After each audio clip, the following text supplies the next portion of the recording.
Halo, mohon izin memperkenalkan diri. Nama kami Widya Nurnindiawati, ahli media keperawatan, peserta pelatihan dasar CPNS Kementerian Pertahanan, golongan 2, gelombang 3, kelompok 4, dengan nomor siswa 26111. Jabatan perawat terampil asal satuan Rumah Sakit Tingkat 3 Dr. Sutarto, Yogyakarta. Mohon izin kami akan memaparkan learning journal pada agenda 3 yang dilaksanakan bersama dengan Widya Iswara, Ibu Suhartati, Sarjana Ekonomi. Pada agenda 3 ini kami belajar mengenai manajemen ASN dan Smart ASN. Pembelajaran ini dilaksanakan melalui dua cara, yaitu sinkronus dan asinkronus. Apa sih bedanya? Yang pertama adalah pembelajaran sinkronus. Pembelajaran sinkronus adalah proses belajar yang dilakukan secara langsung pada waktu yang sama antara peserta dan Widya Iswara secara online menggunakan platform Zoom Meeting. Yang kedua adalah pembelajaran asinkronus. Pembelajaran asinkronus adalah proses belajar yang dilakukan secara mandiri tanpa adanya Widya Iswara serta menyelesaikan tugas-tugas, antara lain tugas individu dan tugas kelompok. Lalu, apa sih yang dimaksud dengan manajemen ASN dan Smart ASN? Yang pertama ada manajemen ASN, yaitu proses pengelolaan ASN secara menyeluruh untuk menghasilkan pegawai ASN yang profesional, berintegritas, netral dari intervensi politik, serta bebas dari praktik korupsi, kolusi, dan nepotisme.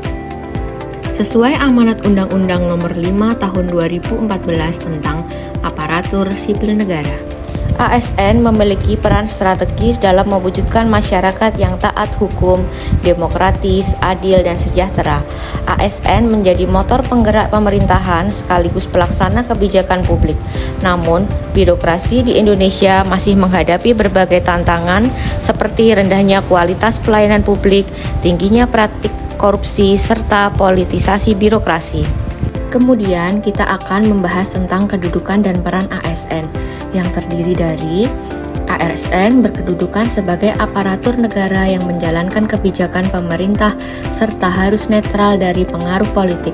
Kemudian untuk fungsi ASN yaitu sebagai pelaksana kebijakan publik, sebagai pelayan publik, dan sebagai perekat dan pemersatu bangsa. Selanjutnya adalah hak dan kewajiban ASN.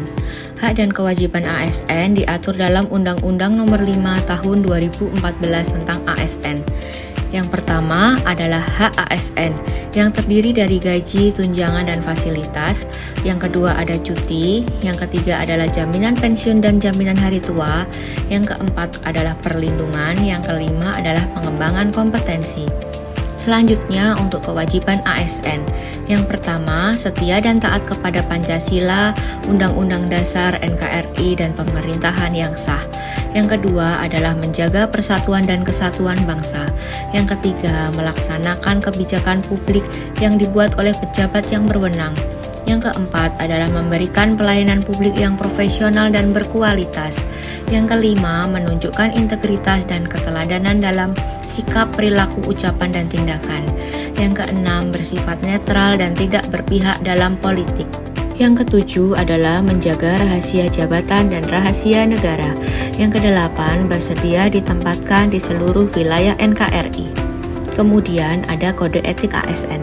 ASN sebagai profesi berlandaskan pada kode etik dan kode perilaku. Kode etik dan kode perilaku ASN bertujuan untuk menjaga martabat dan kehormatan ASN. Kode etik dan kode perilaku diatur dalam Undang-Undang ASN menjadi acuan bagi para ASN dalam penyelenggaraan birokrasi pemerintah.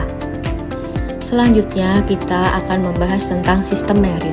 Sistem merit dalam manajemen ASN pada dasarnya membahas pengelolaan pegawai berdasarkan kualifikasi, kompetensi, dan kinerja tanpa diskriminasi dan bebas dari intervensi politik.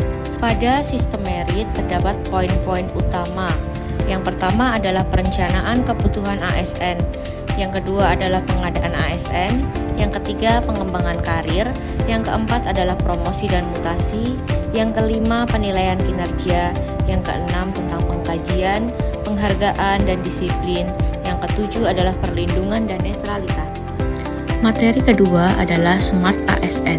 Smart ASN adalah konsep aparatur sipil negara yang berintegritas, profesional, adaptif terhadap teknologi, dan berorientasi pada pelayanan publik guna mendukung birokrasi yang modern dan digital. ASN memiliki ciri-ciri yaitu berintegritas tinggi, adalah jujur, disiplin, dan bebas dari korupsi. Yang kedua adalah nasionalisme, setia kepada Pancasila dan Undang-Undang serta NKRI. Yang ketiga adalah profesional dan kompeten, yaitu memiliki keahlian sesuai bidang tugas dan terus mengembangkan diri. Yang keempat adalah berwawasan global, yaitu mampu mengikuti perkembangan zaman dan standar internasional. Yang kelima adalah melek teknologi, yaitu mampu menggunakan dan mengelola sistem digital dalam pelayanan publik. Yang keenam, berjiwa hospitality. Kita harus ramah, cepat, dan responsif terhadap kebutuhan masyarakat. Yang ketujuh ada networking dan kolaboratif, yaitu mampu bekerja sama lintas sektor dan lintas instansi.